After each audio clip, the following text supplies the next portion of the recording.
Okay, so what happens when your neighbor's garbage suddenly becomes a weapon in a massive trade war? Yeah, you heard that right. That's exactly the story we're going to unpack today, the Great North American Trash War. And it all starts with something super simple, right? Just a line on a map.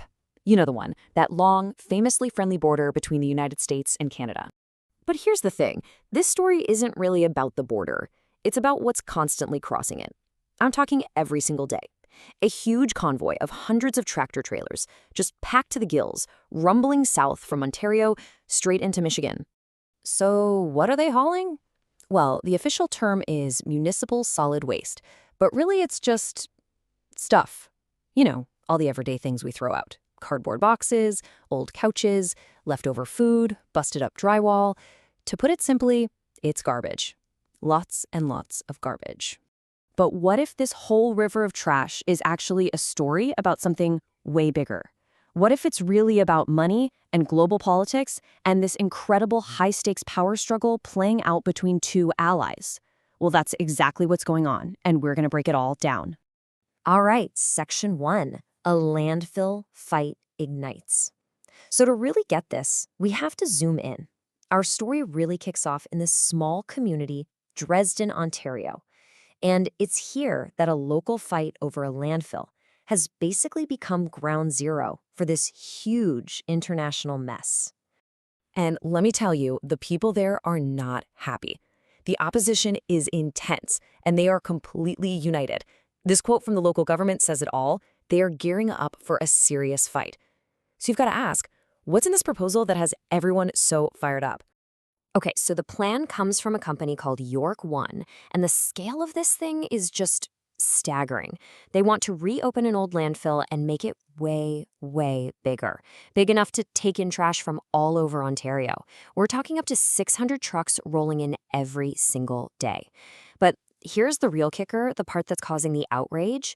The provincial government decided to fast-track the whole thing, letting it skip a full environmental assessment.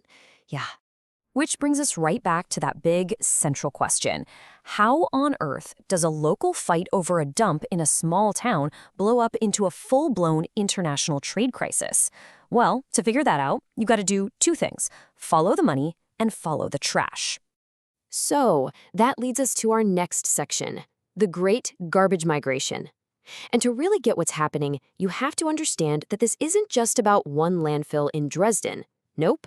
It's about a gigantic system of waste that's been flowing across the border for years, all driven by some very simple economics. Just get a load of this number, 3.46 million. That's how many tons of Canadian trash were trucked across the border and buried in Michigan, just in the 2024 fiscal year alone. It's just an absolutely incredible amount of garbage. And all that Canadian trash, it has a massive impact. Think about it this way. Of all the garbage that gets buried in Michigan's landfills, including Michigan's own garbage, nearly 15% of it actually comes from Canada. For decades, Michigan has basically been Ontario's go-to dumping ground. The big question is, why? And the answer is this: 36 cents. That's it. That is the ridiculously, almost unbelievably low fee, it's kind of like a tax, that Michigan charges to dump 1 ton of garbage. It is one of the absolute cheapest places to get rid of trash in the entire region. And this chart just lays it out perfectly. I mean, put yourself in the shoes of a waste hauling company in Ontario. Where are you going to send your trucks? To Michigan for 36 cents a ton, or to its neighbors, Ohio or Wisconsin, where you'd be paying 13, even 36 times more? It's a no-brainer, right? And that simple math has created a massive billion-dollar industry built entirely around shipping trash across the border. Okay, on to Section 3, a cross-border squeeze play. Because that system, that whole arrangement that's been going on for decades, it's now getting squeezed. And hard, from two different directions at the exact same time. So here are the two fronts. First, you've got the internal pressure, right from inside Michigan. Governor Gretchen Whitmer proposed what people started calling a trash tax. The idea was to jack up that fee from a measly 36 cents all the way to $5 a ton to make Michigan a much less attractive place to dump. At the exact same time, you've got this external pressure from the US federal government. President Trump's administration started hitting Canada with all sorts of tariffs and even threatened to block garbage trucks at the border as a bargaining chip in a much bigger trade fight. But here's what happened. The pressure from inside Michigan, it just fizzled out. Governor Whitmer's plan to raise the fee got stuck in the legislature and ultimately failed in October 2025. So that left only one major threat on the table, the big one. The external threat from the Trump administration, which was now the #1 danger to Ontario's entire garbage export business model. Which brings us to Section 4, Ontario's high-stakes bet. So with this very real threat hanging over their heads, the possibility that the U.S. border could just slam shut to their garbage trucks, what did the government in Ontario do? Well, they decided to make a really, really high-stakes gamble. Okay, this timeline really connects all the dots for us. Look here. Early 2025, Michigan tries to raise its fee. What happens just a few months later? Boom. The Ontario government feels the pressure and passes that controversial bill to fast-track the landfill back in Dresden. Then, later that year, the Michigan fee proposal dies. But it doesn't matter. The trade threats from the U.S. government just keep getting more and more intense as we head into 2026. And here it is. This is basically the smoking gun that solves the whole mystery. The Premier of Ontario, Doug Ford, he didn't even try to hide it. He said it right out loud. The whole reason they were overriding local concerns and pushing this York 1 landfill through was as a direct response to the American threat of a border closure. It was basically a preemptive move to make sure that no matter what, Ontario had somewhere, anywhere, to put its own garbage. And this chart right here shows you exactly why they were so panicked. As long as the border stays open to their trash trucks, Ontario has until around 2037 before they run out of their own landfill space.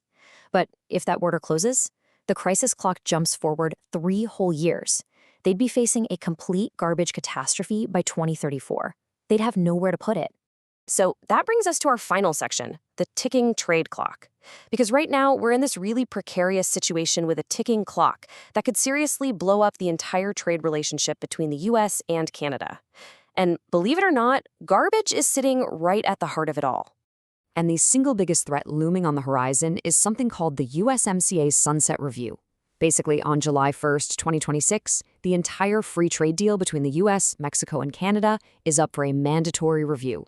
And President Trump has been very clear that he might just tear up the deal or demand massive changes. If that happens, those special rules that classify trash as a good that can be traded freely, poof, they could just disappear overnight. And the fallout from that would be immediate and devastating for this industry. A tariff of 35%, maybe even higher, could get slapped on every single truckload of Canadian trash. It would instantly become so expensive to ship garbage to Michigan that it would be economically impossible. It would be like closing the border without ever building a wall, just by using economics. Which leaves us with one last really important question to think about. This whole thing started with a small-town landfill fight, right? And now it's about international treaties and tariffs. But when something as simple as our everyday trash gets turned into a weapon in a big geopolitical trade war, who really ends up paying the price? Is it the people living next to the landfill? Is it the taxpayers on both sides of the border? Or is it all of us?